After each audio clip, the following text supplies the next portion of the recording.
Hello കുട്ടീസ്, it's me Bhadra. അപ്പം ഇന്ന് നമുക്കൊന്ന് ഔട്ടിങ്ങിനൊക്കെ ഒന്ന് പോയിട്ട് വരാം. ഇവിടെ നല്ല മഴയായിട്ടോ. അപ്പം ഞാൻ പറയുന്നത് ക്ലിയർ ആണെന്ന് വിചാരിക്കുന്നു. നമുക്ക് പെട്ടെന്ന് പോയിട്ട് വരാം. ഈ വേഷത്തിൽ പോകണോ? വേണ്ട, നമുക്ക് ഇച്ചിരിയും കൂടി നല്ല ഡ്രസ്സൊക്കെ ഇട്ടിട്ട് പോവാം. അപ്പോൾ പോയിട്ട് വരാം. ഹലോ ഗായ്സ്, അപ്പം ഞാൻ ബ്യൂട്ടിഫുൾ ആയിട്ട് വന്നിട്ടുണ്ട്. ഇനി നമുക്ക് പുറത്തോട്ട് പോകാം. ഞാനും അമ്മയും കൂടെ കാറയിൽ ഇങ്ങനെ ഇരുന്ന് പോവാണ്. ഞങ്ങൾ പുട്ടടിക്കാൻ പോവാണ് ഗൈസ്. ബർത്ത്ഡേ പ്രമാണിച്ച്, ചേച്ചിയുടെ ബർത്ത്ഡേ പ്രമാണിച്ച് പുട്ടടിക്കാൻ പോവാണ്. ഇതേ അമ്മ അവിടെ നിന്ന് ഹായ് ഒക്കെ പറയുന്നു. അങ്ങനെ ഇതാ നമ്മള് കാടും മലയൊക്കെ താണ്ടി പുട്ടടിക്കാൻ കാലിക്കറ്റ് കിച്ചണിലേക്ക് പോവാണ്. അങ്ങനെ പോകുന്ന വഴിയാണ് ഗൈസ് ഇത്. നമുക്ക് ഭക്ഷണമൊക്കെ കഴിച്ചിട്ട് തിരിച്ചു വരണം. അങ്ങനെ ഇതാ നമ്മളെ റെസ്റ്റോറന്റിൽ വന്നിരിക്കുകയാണ് പുട്ടടിക്കാൻ. നമുക്ക് വേഗം പുട്ടടിച്ച് സമാധാനമായി തിരികെ പോകാം. ബർത്ത്ഡേ ഗേൾ ദേ ഇവിടെ ഇരിപ്പുണ്ട് കേട്ടോ. ഡേറ്റ് വന്നിട്ടും ഫുഡ് വരാത്തതിന്റെ വിഷമത്തിലാ ബർത്ത്ഡേ ഗേള്.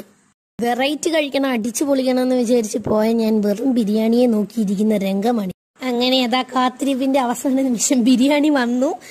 വലിയ കുഴപ്പമില്ലാത്ത ബിരിയാണി ആയിരുന്നു. ആ ഗ്രേവിയും ചലാസും ഒക്കെ കൂടി കൂട്ടി കഴിച്ചപ്പോ സംഭവം പൊളിയായിരുന്നു. അപ്പം ബിരിയാണിയാണ് ഞാൻ ഈ കഴിച്ചുകൊണ്ടിരിക്കുന്നത്. ഫൈനലി ഫുൾ ഫുഡും കഴിച്ചു. അങ്ങനെ ബിരിയാണിയും കഴിച്ച് ഫുള്ളായി തിരിച്ചു പോവാട്ടോ. അങ്ങനെ ഫുഡൊക്കെ കഴിച്ച് കഴിഞ്ഞാൽ ഞങ്ങൾ തിരിച്ചു പോകാൻ നിൽക്കുക കേട്ടോ, ബില്ലൊക്കെ കൊടുത്തിട്ട്. അപ്പോൾ അതേ നമ്മൾ തിരിച്ചു പോവാണ്. അപ്പം ഞങ്ങളിങ്ങനെ തിരിച്ച് വീട്ടിലേക്ക് തന്നെയാണ്, വേറെ പ്ലാൻസ് ഒന്നുമില്ല. അങ്ങനെ ഞങ്ങൾ തിരിച്ച് വീട്ടിൽ എത്തിയിരിക്കുകയാണ് കേട്ടോ.